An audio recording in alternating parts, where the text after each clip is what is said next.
Welcome to the Contrarians, to a Patreon suggested topic. Tonight, we are going to look at 10 years gone. I have a panel here that's going to look at 10 years worth of music they cannot live without. So without any further ado, let's get this one going.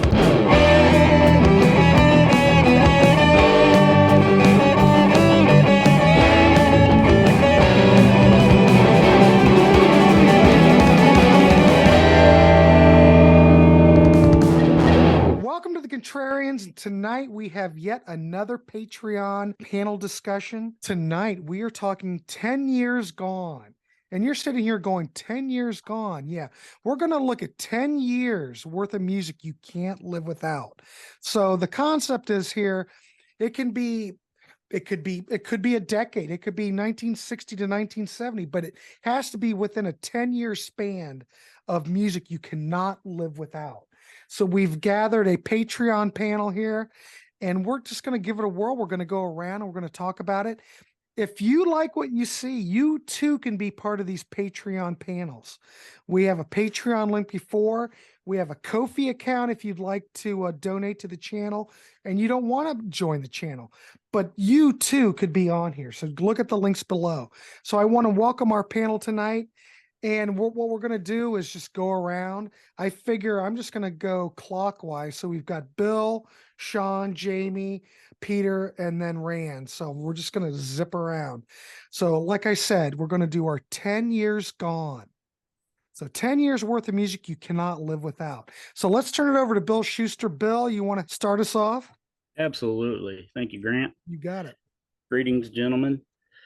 This was a pretty brutal task, as I'm sure it was for everyone here. I have a good bet that most of us are probably going to be in the same general era, give or take a few years.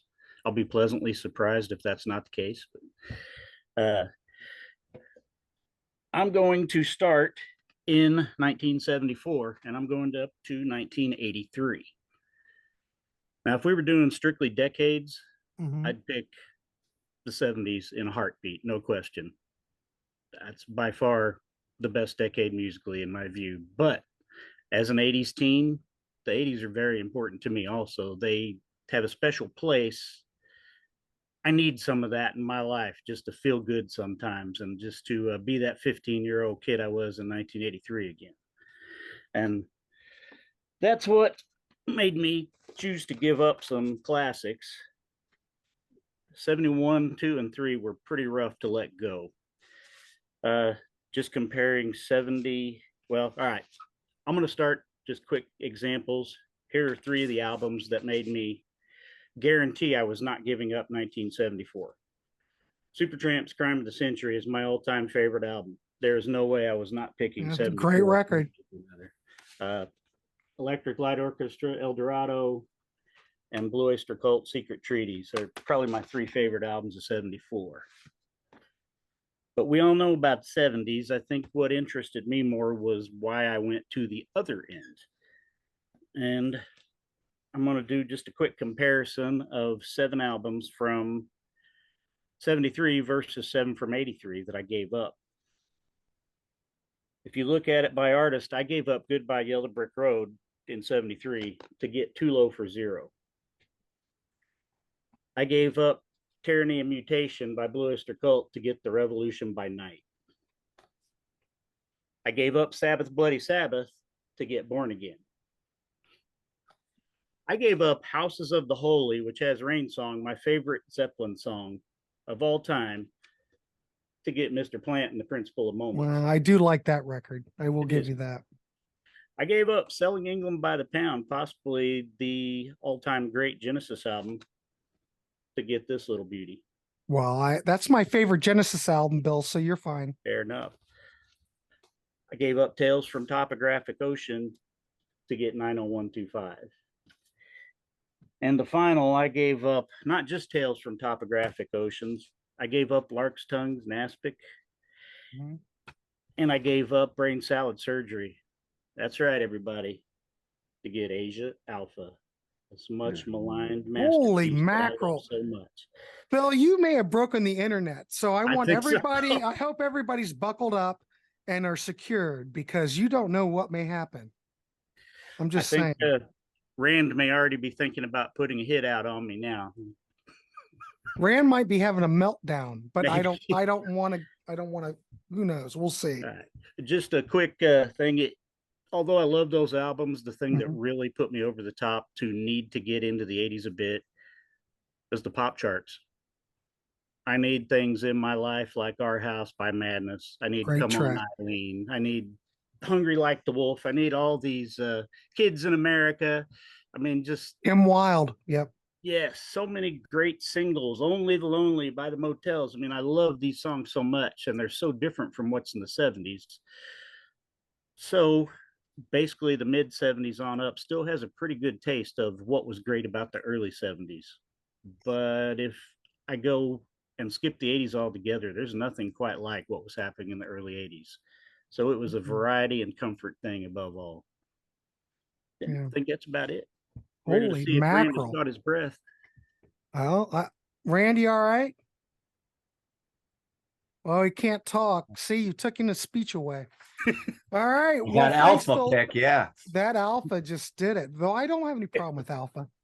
All right, Bill Schuster, thanks so much. That's awesome. Let's throw it over to Sean. Sean, what is your 10 years gone picks? Well, let's see. I'm glad that Peter made me go back and count my years, so I cut off 81 because I would add 11. This is why I we can't have Peter math. on the show, because really, Peter keeps us in line. So he can add. Supposedly, I teach high school physics, but I can't math. See, and I didn't bring prop. I forgot to bring props. Hold up, prop. Anywho, okay, so I'm glad he went first because it was a cool topic, but then man, it's a broad topic. Like what? It is What I'm broad. going to say on this. So I didn't go a straight decade, and I guess these will all show our years, unless there's going to be some, Randy there's going to go new metal on us or something, or be something different.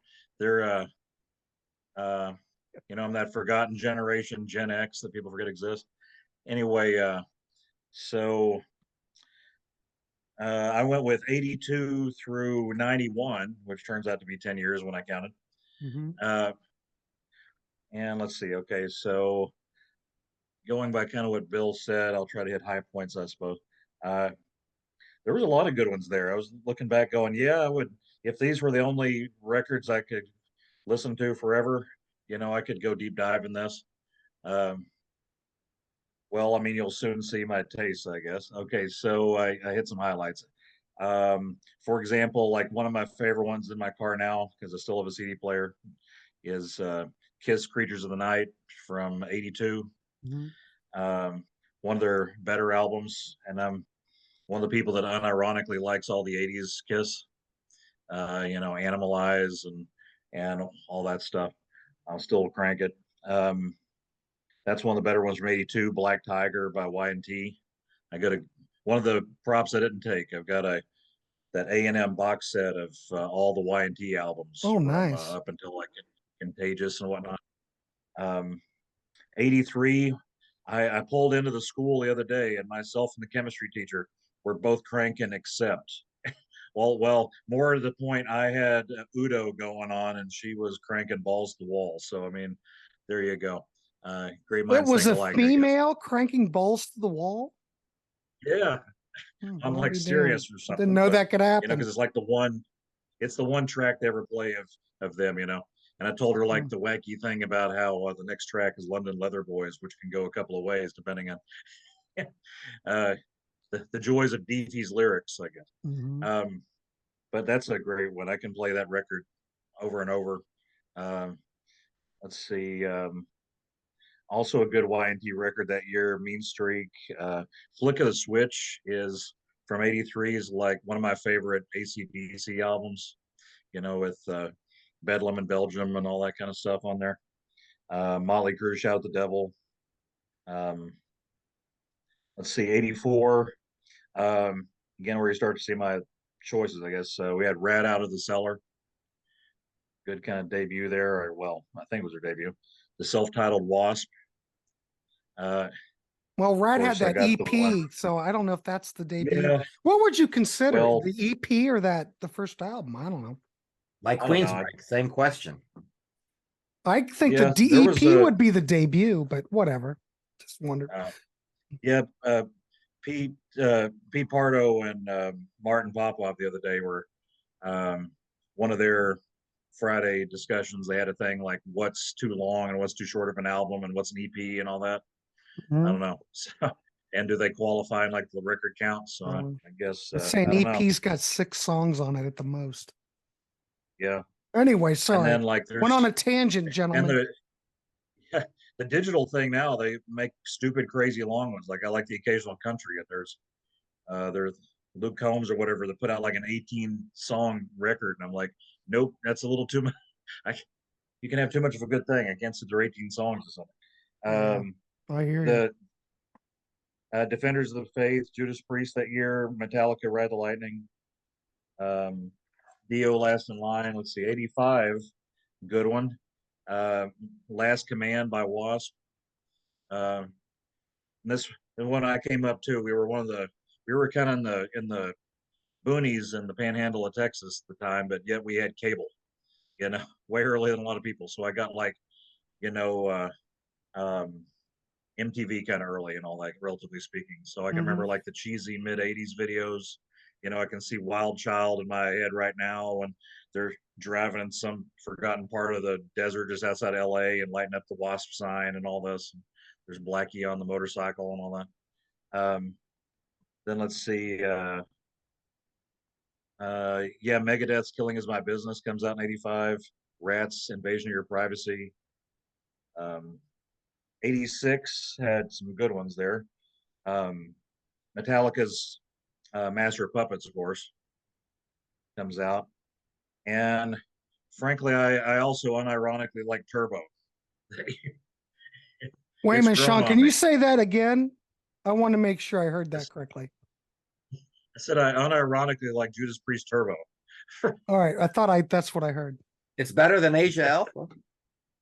Well, better than Ram It about Down. that. I mean, I bought Nostradamus to complete the collection, but I mean, I attempted to listen to it and I had to throw. I don't think there's anything down. wrong with Nostradamus, to be quite honest.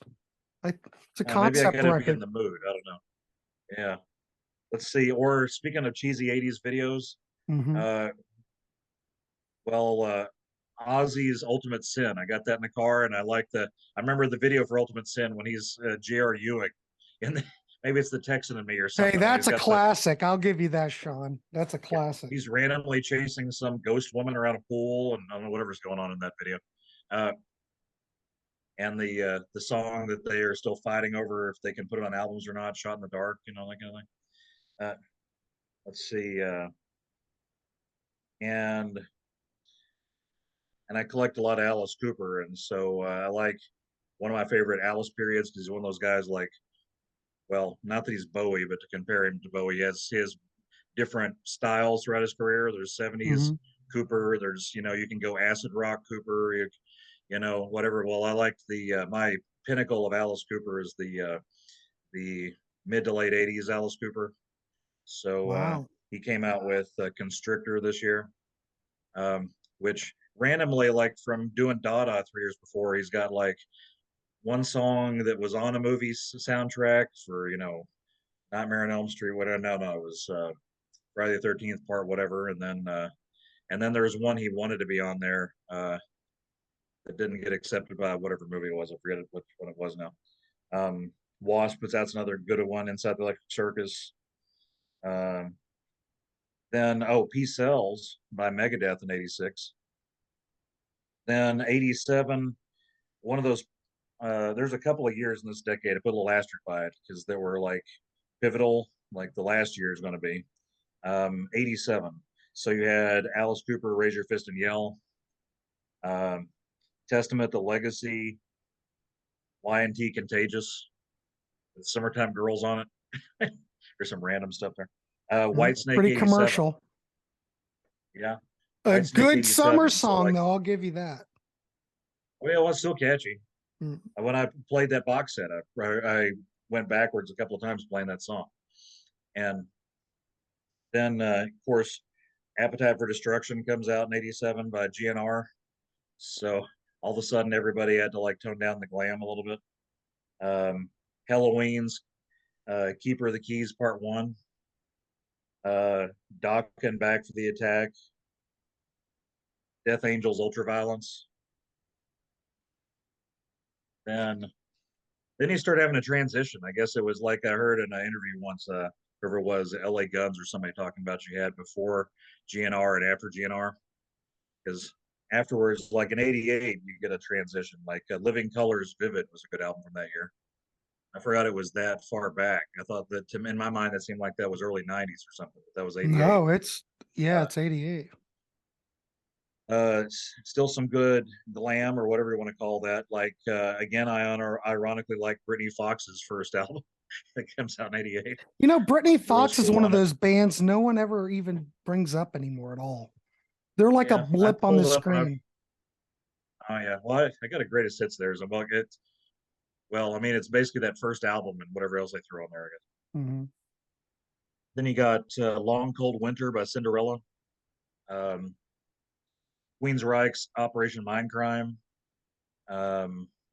Halloween's Keeper 2. Slayer, South of Heaven. I'll name them all, but okay, so then '89. Oh, '88's Blow My Fuse by Kiss. There's a good one. '89, the kind of the pinnacle of the Alice Cooper glam metal stuff. Trash by Alice Cooper. Then you start getting more metal here. Like, was it somewhere around 90 or so? I saw like on Wikipedia all these bands that popped up somewhere around 90 or '89 when all of a sudden you started getting all these black metal bands that just popped up out of nowhere. But anyway, '89 you had Headless Cross by Black Sabbath. You have some new stuff popping up because that was 9 Inch Nails' Pretty Hate Machine comes out in '89. Had like a hole and whatnot on it. Motley Crue's Dr. Feelgood, so we're getting the last vestiges of that. Last hurrah, kind of. Yeah, I mean, some of these guys showed up that were good, but they were a little too late to the game. They could only throw out a couple of albums before everybody put a cigarette out on them. And you had Skid Row's Self-Titled comes out in '89. Tesla's Great Radio Controversy. Vane's No Respect. I mean, that same year you get like some of the first rap rock that made it. Faith No More Is the Real Thing with Epic on it. Yeah. Which I remember wanting to learn to play the piano just so I could play that last bit while that goldfish is flopping around in that video before the piano explodes for no apparent reason. LA Guns, Cocked and Loaded. Then you start getting 90 and 91 at the end of this decade here, and a real change. Like started getting a lot more metal in '90 that were in the top. Let's see. I mean, you get some last vestiges like Slaughter, Stick It To You, Rat's Detonator, which frankly is my favorite Rat album. Firehouse, you know, they're self-titled, Reach for the Sky and stuff like on theirs on. But then you get Judas Priest, Painkiller. You get a Random Damn Yankees album. Random? What do you mean random? Well, I mean, it's good, but it's like it was at the last stages of the Empire kind of thing, right before. Well, before Nirvana killed it. Yeah, I mean, you put out a hair metal album, which was good, or glam, like, unbeknownst to them, the year before Nirvana or Pearl Jam and all that would show up. Yeah. I got both the damn Yankees albums. I wish they'd release that third one, unless it's just so god awful that they don't want to do it. I think they literally got paid to shelve it. So I didn't even know they did a third one, to be honest. Yeah, I read, I think it's even in the liner notes for the second one on that Rock Candy reissue where they talk about how they literally got paid to not release it. It'll come out eventually. Yeah, you know, let's see. Winger in the Heart of the Young, which is their second album, which is pretty decent. That new Winger album is pretty good, by the way. That new Extreme sounds good. I want to get that. That everyone's sharing that Nuno Betancourt, you know, weird tapping thing you can still do. So Queensryche, Empire, Pantera, Cowboys from Hell, Megadeth's Rest in Peace, and then the end kind of all that. That same year you get Warren's Cherry Pie. Granted, what more can Uncle you Tom's say about Cabin is that? a good song on that. Yeah. Well, I mean, Janie Lane hated it, but Uncle Tom, he wanted to call it Uncle Tom's Cabin, and that's a really good song on there. But nonetheless, then finally the last year, '91, where get a big change. And I like some of that. I didn't really like a whole lot of the grunge, but some of these early ones I did. Like Pearl Jam's 10 is a legit good album. Black is, he didn't even want to release that as a single. The radio or somebody pulled that off of there, but that's a haunting song and whatnot. The Black album, of course, by Metallica comes out in 91, which is kind of the death of Winger too, because there he is throwing James Hetfield's throwing darts at a picture of Kip Winger. That would do Kip in then. Yeah. Then and then being on, of course, the Nerdy Kids shirt and Beavis and Butthead, the Nerdy Kids had Winger on his shirt. Then Nirvana's Nevermind comes out in 91. Ozzy's No More Tears comes out in 91. And again, I like me some Alice Cooper glam. So Hey Stupid comes out, which was actually. I didn't think that was Skid such Row a good one, though. It holds a place. I like it better than like Pretty's for You, and like that certainly. Or I'd rather have Pretty's for You. Dada. We did a show on the Contrarians on Dada. Oh, really? Like Dada. To revisit that, I guess. Or I like Floats the Fashion's good. It's kind of weird in a special way. Slave to the Grind by Skid Row, like it just had the cutoff. It's really hard. It's actually surprisingly metal, and that was like June or something when that dropped at 91, and then like August or something in there was when Nevermind by Nirvana falls. And then what was a big deal at the time, I remember seeing like the Schwarzenegger Terminator video and all this for You Could Be Mine and all this. I remember watching that as a kid. But Guns N' Roses, Use Your Illusion 1 and 2, essentially the double albums dropped that year. Anyhow, Soundgarden's Bad Motorfinger. All right. So there you go. That's a decade. Excellent. Probably. I noticed you forgot. I thought you were going to list Rick Astley Whenever You Need Somebody from 1987. And Sean, I'm a little disappointed that you didn't throw that up. Never going to give you up. Yeah, I'm just surprised. Yeah. Well, you say that, and I didn't include pop stuff, but the one thing I miss about that era is, now you pull up like a Spotify pop thing and you won't hear a guitar ever. Is even all the guitars pop don't stuff exist guitar now. solos in it. Yeah. Janet Jackson, etc., would have guitar solos in it. Yeah. Like, man, I missed all that. All right, cool. Thank you, Sean. Excellent. You bunch of great stuff on there. Jamie Laszlo, let's throw it over to you. What is your 10 years gone? 10 years. Well, it didn't take me too long to think of what 10 years I wanted to do here. It had to be, look, Pat Benatar was going to be in this 10 years, right? Of course. I wasn't going to leave her out. I mean, her career spans longer than 10 years. So where am I going to start, right? Well, 1982, my favorite album comes out. My favorite song is released. So now what do I do with 82? Do I go 82 and back? Do I go 82 and forward? Or do I put 82 somewhere in the middle? Well, 82. Like I'm trying to think what's an 82. Is that no, Crimes of Passion is earlier. Promises in the Dark, is that 82? No. Let me get there. I'll let you know. All right. I'm all excited. Keep your hat on. So I went forward like Sean, and I picked 82 to 91 as well, because 82 is when I really started getting into popular music, and when I really started buying a lot of cassettes back then. And musically, I really grew that decade. And that music that I bought new each year really became part of my DNA. Now, in the 70s, all that shit is great, right? I didn't buy it new, and I will miss a lot of that shit if I can't have it. Rush and Zeppelin and all that, all the Sabbath stuff when they were in their prime. But I'm kind of stuck with just rock in the 70s too, because I'm not into disco. I'm not into the breezy AM pop radio kind of hits that much. So I'm kind of just stuck with classic rock, and I don't like being stuck with one genre. So with my 82 to 91, I got all kinds of genres to deal with. So I'm not going in chronological order. I'm just going to group this up into the genres. Okay. And first, my favorite album of all time, Get Nervous by Pat Benatar. Also, Get Nervous. Yes, it was 82. That is your favorite Pat Benatar album. I'll be damned. My favorite album of all time, period. I'm not saying it's the This best is a totally album ever. different show, but I get nervous. Out of all the Pat Benatar albums, that's your favorite. Yeah, I'll watch be my damned. Pat Benatar ranking video Okay. that I did on Sea of Tranquility. Friday Stills and Nash, Southern Cross came out. Favorite song of all time. And within this chunk of years, my favorite live album came out, Elton John Live in Australia. So I got favorite song, favorite live album, favorite album in my chunk.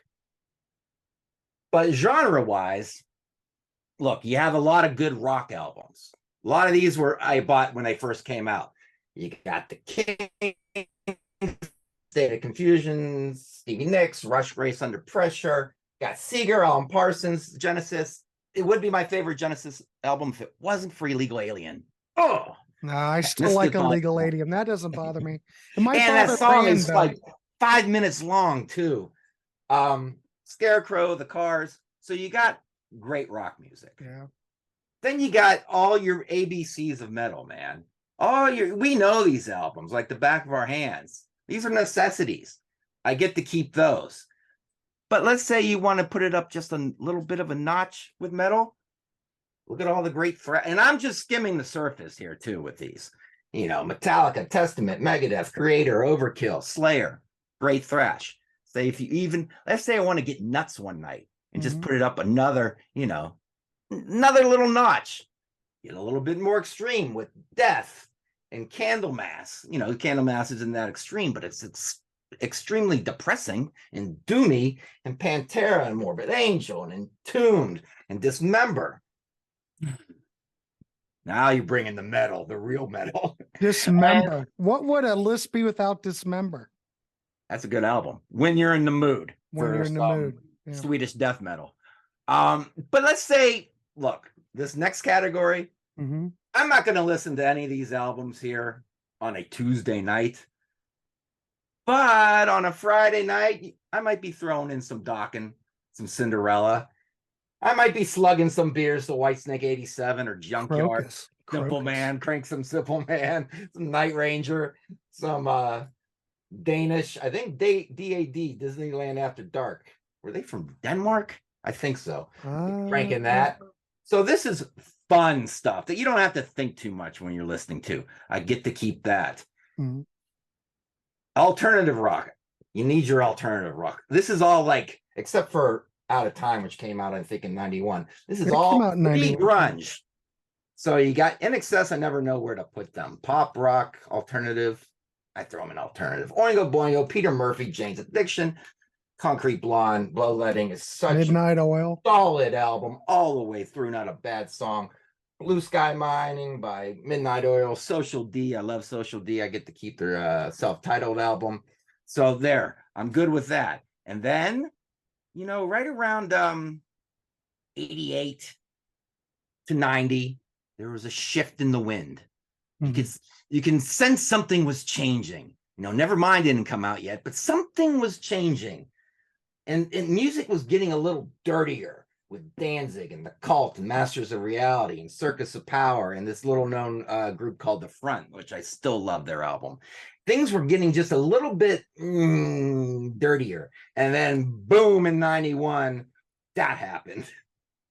Actually, Facelift was 1990. I remember watching Headbangers Ball in 1990.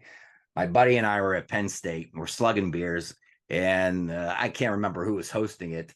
But they said, I think it was a girl. She said, after the break, brand new band, Alice in Chains. And me and my buddy looked at each other and said, this is going to be another sucky band, because we were not into those late era hair metal bands at all, Jackal and all that. And then I remember it starting, and we looked at each other and said, this doesn't suck, does it? No, it doesn't. And you had the Chili Peppers, and they were around for a while, but they lump them in there. Pretty Hate Machine came out in 89, but started getting really popular with the rest of this. Temple of the Dog, Pumpkins, Soundgarden, I don't know if that or Super Unknown's my favorite, but they're damn close. I've been burned out on Nirvana for the last 3 decades. I'm coming back around the last year or so. I'm digging Nirvana again. Took me a while, but I get to keep all that. Now, on top of all that, you need your pop music too, because it's not all about the, Give Me My Pop, Give Me Cher. I got made fun of in high school for buying that Cher album. Screw them all. Tina, Janet, Tracy Chapman, Sade. Whitney's been growing on me. Whitney, Lisa Stansfield. I got made fun of in high school for buying the Cher. I got made fun of in college for buying Real Love by Lisa Stansfield. That is a damn fine album. Doesn't have I've Been Around the World and I Can't Find My Baby, but it's better than that album. Madonna, Like a Prayer, my favorite pop song ever written. I think it's the best pop song ever written. And Prince, Purple Rain. I get to keep all that. Well, I don't know if I'd put Prince in that category. Prince runs at another level, but yes, okay. Yes, but I'm throwing them in there with pop. Okay. But let's say I want to put my shit kickers on and get a little crazy with the boys. All right, we got some Hank Jr., we got some Clint Black, we got the Highwaymen, some Charlie Daniels, Alabama. Wow. Love me some Mary Chapin Carpenter. I wanted her to be my girlfriend when I was in my 20s, early 20s. And I'm not a big Reba fan, but rumor has it is a damn fine album. Very solid album. It's got Fancy on it, and most people know the song Fancy. So I get to keep some shit kicking music, but I'm going to be married for the next 10 years, right? I think. I hope. Yeah. And you've heard the saying, happy wife, happy life. Mm-hmm. So if I'm going to be married in the next 10 years, you better throw in all the reggae. So I don't get to keep any Bob Marley unless I cheat and say Bob Marley Legend, which came out in 84, but that's all older songs, so I'm not going to cheat. But you got the deep cuts here of Yellow Man, Don Carlos, and Black Ururu, and Gregory Isaacs, and this guy, we listen to him here, and I always forget his name, Mutabaruka. I call him in this house Angry Black Man because he does a lot of beatnik poetry type things over reggae beats, and he's angry about everything. But it's almost like prog reggae. So, but if you ever wanted to go deeper past Bob Marley, I would say this is your best bet here. Peter Tosh, Don Carlos, and Black Ururu. Go that way. Don't go that way. Go right. That's your tic-tac-toe right Go there. up and down. Don't go sideways. Yeah. Don't go sideways. Go right in the middle if you want to like it. Experiment with different reggae. So yeah, that's what I'm doing. I'm doing 82 to 91 because you get a lot of bang for your buck. This is seems to be a popular span. Yeah, and because there's a lot there. And this is what I was thinking of saying. I would pick for my 10 years, the next 10 years from now. So now until 2030, 32. Jesus Christ, we're going to be in the 30s already. Because A, that would guarantee I live another 10 years, right? And B, I can't live without discovering new music. I can't sit and spin my wheels listening to just the music I have. If I'm not finding new music, I feel very claustrophobic. So I couldn't live without the next 10 years of finding new music. So there you go. Super, Jamie. That's awesome. And visuals, guys. Look, come on. I put that all together today instead of working. Don't tell my boss. Shh. I won't say a word. All right, Peter Jones. What are your 10 years gone? Right. Thank you. Again, nice to see everybody. I came at this kind of too analytical for my own good. I had spreadsheets and all kinds of things, and literally about an hour before the show started, I chucked the whole thing. And a revelation kind of came to me, and I thought, I'm really missing the mark here. So what I did is, Jamie, you just mentioned, things that are new moving forward. I chose to go the opposite direction. I'm going backwards. I'm going 1959 to 1968. And for me, first of all, no Kiss, no Blue Oyster Cult, no Rush, no Priest, no Maiden, no Sabbath, no Seeger, no Heart, no Frampton, no Queen, no Benatar, none of it. I've had more than enough decades with them. Rand has me as the senior, but at 60 years old, I've got decades and decades with them. I don't need to keep them. So I'm going to go into an area and have things that I love and then things that I can just continually discover and fall in love with for the rest of my years, however many those may be. And when we're looking at 59, and similar to what the other guys have done, I'm not going to list albums. People, you can go look them up. That's what internet's for. You know, I'm looking at, first of all, also as a musician, I have to think of things that inspire me musically as a drummer, as well as things that I like to listen to. 1959, some would say, is the greatest single year in jazz. These are just a sample of the artists. I got Miles Davis, Dave Brubeck, Ornette Coleman, Art Blakey, Gilberto, Chet Baker, Buddy Rich, Ella Fitzgerald, Frank Sinatra. I could keep going and keep going. And as we go through into the 60s, and you say, well, where's your rock and roll? Well, I've got more than enough rock and roll. I've got Deep Purple, I've got Chuck Berry, Tom Jones, Elvis Presley, the Everly Brothers, the Ventures, the Beatles, the Beach Boys, Rolling Stones, Kinks, The Who, Cream, Yardbirds, Floyd, Orbison, The Doors, at infinitum. I've got plenty of rock and roll. I've got Motown, all those artists. I've got folk music, some of the greatest folk music ever recorded. Kingston Trio, Peter, Paul and Mary, Mamas and the Papas, the Byrds, Bob Dylan, Judy Collins, Simon and Garfunkel, however it is you want to categorize them. And on top of that, I've got an unlimited wealth of blues, soul, R&B, Nina Simone, Howlin' Wolf, Ray Charles, Bo Diddley, Johnny Lee Hooker, Sonny Boy Williamson, Etta James, James Brown, infinitum. So I took this era and said, I'm not lacking for anything here. And these are just artists of albums that I'm familiar with.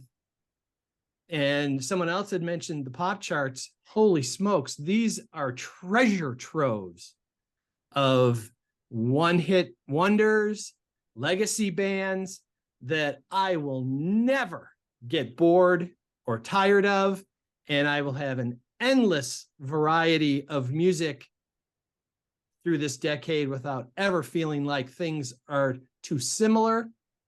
The styles were changing very rapidly. Yep. So even 2 or 3 years removed, they're not remotely alike. Nope. I love the mid 70s. And I originally picked 72 to 81, and this isn't an affront to those bands. And there's different albums that we like, but 76 and 78 may have a handful of records, but they're not that different. They have a lot of variety. Yeah, sure they do. But it's nowhere near what 59 is compared to 63, and 63 to 66 is totally a different world, and 68 is even further away from that. So that was my choice. So I took 59 to 68. And I will just say, Sean, when you were counting, I just wrote this down. I said, what do you call a musician who can't count? A drummer. So. Well, I must say, Peter Jones, and thank you for that. Yes, sir. You are 100% correct. That whole time span, you look at 1959 and go to 68, you wouldn't even know. It's amazing what happened in that 10-year period. Yep. Things were so, I don't want to say experimental. You know, the Beatles fueled most of it. Without the Beatles, it would never have happened. They kept things moving. And you look at 59 to 68, there's never been a decade between there that's ever been as adventurous and as progressive or has grown quite like that, you know? Well, and one of the things that kind of spurred it on, and it was just a random thought that came to me, because exactly what you were mentioning, when I talked to my grandfather, who was in his late 90s when he passed, I said, you know, grandfather, I don't think you're right. He was born right at 1900. I said, you know what? You're never going to have a 100-year span. Never. It evolves more than it did from his lifetime. And I view music in that way with this era. And it just worked out perfectly, because I wanted to stay at 68, but I had to keep those jazz classics, the Kind of Blues and Time Out and all that stuff from 59. And it just happened to work out perfectly. So it was kind of fate, I guess. So all the extra work I did just kind of made me redirect. You don't need spreadsheets. So that's I lost out on a lot of jazz with my 10 years. I'm not a big fan of what was going on with jazz in the 80s, other than Pat Metheny and some Miles Davis at the last minute there. But I did consider that, but it is, there will be casualties for all of us. Well, that's true. But the fact that I can keep Miles and Frank and Ella and Aretha and still keep Hendrix and Cream, and I get 2 Purple records. I don't get Zeppelin. I miss out on that, and I don't get Sabbath. But hey, there's no Sabbath without Cream first. Sorry. So I'll stick with Cream. So that's right. Super. Excellent. Thanks, Peter. I appreciate it. Thank you. Rand Kelly, for God's sakes. Tell us you're going to choose 1946 to... No. Anyway, go ahead, Rand. Take it away. I think I got the wrong impression with this theme. I just went with one band for 10 years. All right. All right, talk about Yes. Ahead. Talk about Yes. Or King Crimson. Oh, Gentle Giant, probably. Oh, no, it is Yes. 1969. Okay. 1969 through 1978. Mm-hmm. This, I didn't even get to hear this until like 1975, because I'll tell you that story in a few minutes. But there's some great songs on there. One of the best covers in the world is on that album, the very first Yes. It's called Every Little Thing, which is you'd find on Beatles 6 and Beatles for Sale, which I never heard until 1987. But Every Little Thing was always one of my favorite songs. It ends Beatles 6, and I just loved it to death. Yes took that thing and put it into outer space. I mean, the version that they do of that song should be in the book of records as the best cover ever for anybody, in my mind. It's just incredible. Even better than All Along the Watchtower by Hendrix? Yeah. And before they start singing, Peter Banks decides to throw in Day Tripper just for fun. Okay, so 1 year later, 1970, we get this. Now, the American cover it's much different than this, but the back cover is the same. And this is a really confusing album, because the front cover of Time and a Word, I forget to use the title, sorry. This is Time and a Word by Yes, 1970. The front cover of the American version has Steve House standing on the cover, because they took the picture late and he'd already joined the band and Peter Banks was gone. But on the back cover, these are the worst pictures I've ever seen of anybody in it. They used a fisheye lens on all these. They look ridiculous. And who in the hell is Peter Banks? Because I had no clue who he was. But I'll get to that later. Actually, I did know, because I was a Flash fan by then. So I did know. But I didn't know he was in Yes. Isn't that weird? Love Flash. Anyways, 1971, I get to hear this for the first time. Fall in love with this band right here on this album, the Yes album. It's just incredible. I think this is probably the first perfect Yes album.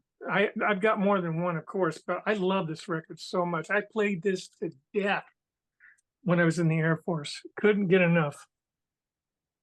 I've told a story about how I found out about him before, so I don't want to repeat it. Then after that, Tony Kaye leaves the band, and we get Rick Wakeman joining the group, and they put out Fragile. Of course, this is my fancy gold disc. Yeah, that CD sounds nice. I used to have that. Yeah, can I show it real quick? It's cute. Sure.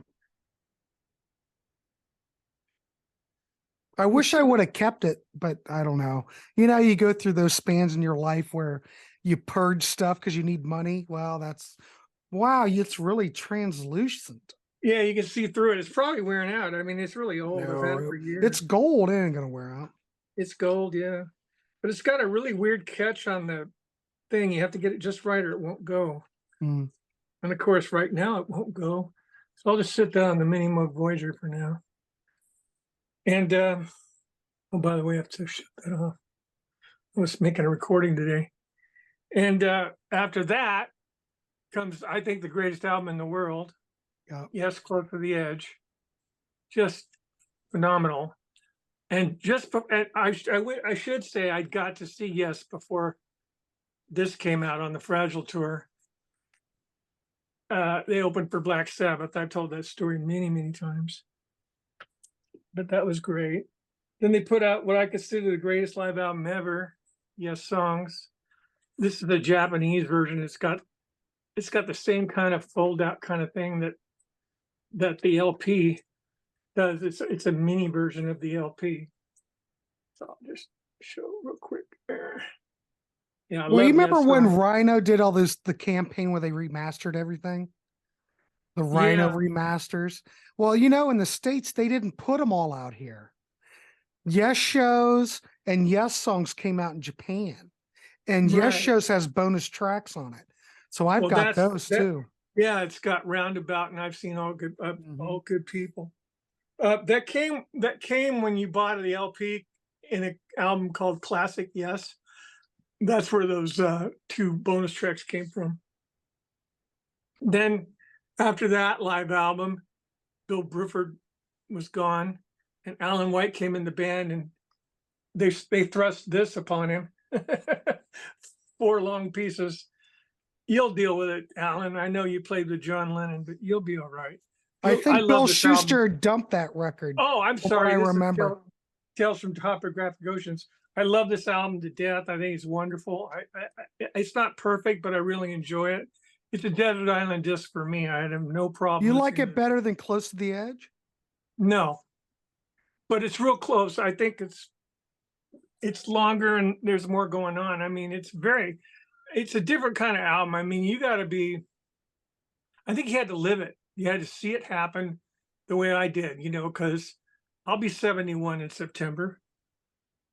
So then after that came Relayer in 1974. This is their jazz fusion album. They went nuts on this record. It's a great record. This is the Rhino. This is the Rhino here. It's got they got that. That's from the LP, middle of the LP. But I love Relayer. I think it's phenomenal. Steven Wilson's got the best sounding Relayer ever. If you're going to get Relayer, make sure you get actually of all the Steven Wilson remixes are just phenomenal. Okay, so this is the story I was going to tell you. In 1975, we saw this come out after Relayer. It's called Yesterdays, and it's like a best of album, but it's got bonus tracks on it, 2 bonus tracks. And they opened up with America, which was supposed to have been on Fragile, but there was a short version of it on Atlantic Records put out an album called The Age of Atlantic, and it was a short version without all the jamming. And I never got to hear that. There were people talking about it, but I was already a fan, but I never got to hear it. So when this came out, I bought this like immediately, right? But all these other tunes on there are from the first 2 albums with Peter Banks. And they don't tell you that when you buy an 8-track tape. There's no information. So I'm listening to all this stuff thinking I'm listening to Steve Howe on every song. And one day I break down and I buy the LP and I take it over to a friend's house and we open it up and everything. And we look at all the credits and I'm going, Peter Banks from Flash was on these songs? Steve Howe only plays one tune. Well, it's a 10-minute song he plays on. It's incredible. But yeah, this is the first time I got to hear the first 2 albums. So I went back and bought those because they were available back then. But when I was buying Yes at first, I thought the Yes album was the first album because there was nothing else in the racks. That was at the Nellis Air Force Base Exchange, by the way. Okay, so we're getting along here. And in 1977, I forgot to mention that Rick Wakeman quit the band after Tales on tour. And he's not on Relayer. It's Patrick Moraz. Well, he returns. They lure him back with this album, going for the one with the naked man on the cover. By the way, if anybody wonders about these buildings, I've seen them in Los Angeles. They're business buildings or something. But this is a really, really great album. I believe Martin Popoff's favorite Yes record. But the tune Awaken on here is worth the price of admission. It's just phenomenal. It almost sounds like it connects to Tales in a way. But I love Awaken. Awaken's 15 minutes of pure genius. And then on my 10th year, they put out in 1978, Tormato. Now, a lot of people hate this album. I don't hate it. I don't hate it. I don't think it's in the top 5 of my favorite Yes albums, but I enjoy it quite nice. The production could have been a little different or better, but the whole band was producing it. It was like, hey, let me have a try kind of thing. Everybody had hands on the levers and stuff. But no, there's some good stuff on here. My favorite song is very contrarian. It's Arriving UFO, and I wanted to see it live so bad when I went and saw them in Oakland in 1978, and they didn't play it. And I remember screaming out really loud in a quiet moment, quiet second, Arriving UFO. And John goes, is this San Francisco? I know he heard me. I just know it. And it wasn't, it was Oakland. Alameda, really, but you know, you're gonna get technical. But yeah, I have no problem with this album. I mean, there's a lot of clutter on some of the fast songs, especially on the Silent Wings of Freedom, but that's such a great song. I mean, who cares? You know, it's and then, you know, after this, John Anderson and Rick Wakeman would leave and they would do drama, but we're not going to go into that because I've just realized that 1980 is not part of the 10-year thing. All I remember about well, Rand, all I remember about Tormato is that it just flooded the cutout bins. You could go to Peaches or you could go to Musicland, and holy crap. I'm not even sure anybody even bought the record, you know. I bought 3 different versions of it. There's one that I think Rhino put out with like 8 bonus tracks. It's just ridiculous. Yeah, that's the one I've got. And then I bought 180 gram vinyl last year so I could get the open up gatefold version, and all the lyrics are in the gatefold. It's pretty cool. Yeah. That's cool. But yeah, I could see where Rand would go and pick 10 years of 10 years of Yes. Of course. That's probably his favorite 10 years anyways. Yeah. Well, yeah, so probably would have been the same. I could have done that with Genesis too, or King Crimson. But the problem with King Crimson is that they took long breaks. So it wouldn't really be consecutive. Because Fripp would kill the band for 4 or 5 years. And then if you would have picked, I'll throw it out there, Rand, just because. If you were going to pick King Crimson, what decade would you have started with? Oh, geez. Well, I already know what I would pick, but I started in 1973, and if you don't mind the spaces between, I would go 73 to. But see, you can't even do that because they weren't together at 92. So, boy, it's really tough. Maybe 95 to 2004. Wow. Look at because you start with Thrack and you end with The Power to Believe, but there's only like 2 albums. You know? Right. A lot of live albums. It was all live concerts. Well, now Fripp's released so much stuff that. Yeah, I have all those box sets. I bought them all. I went crazy. I just 1 month at a time, I was paying like $400 to $500 per box set. I caught up on them, and they got really outrageously expensive. Same thing happened with the Jethro Tull. That's another band I could have done this with Jethro Tull, but I just figured if I'm going to choose one band, I got to go with Yes. That's fun. Hey, my band. I mean, I can't wait for the 19th to hear Mirror to the Sky. I'm so excited that the first 2 songs that they dropped, Cut from the Stars and All Connected, I just love them. I don't want to overdo them because I don't want it to outbalance the rest of the tracks on the album. But I've heard them a couple of times, and I just can't wait. I'm so excited. All right, cool. Well, gentlemen, I must say, you guys, for as much content that you packed into this show, we did it in an hour. Actually, it's less than an hour. Yeah. Unbelievable. You guys are professionals. So let's wrap this one up. I want to thank Bill Schuster, Peter Jones, Sean Physics, Jamie Laszlo, and Rand Kelly. There you go, people. 10 years gone. 10 years worth of music you can't live without. Please like, subscribe. You know the whole routine. Check out the Patreon. Check out the Ko-fi. Links below. There's more on the way, kids. So we will see you next time. All right. Thanks, everybody. Bye.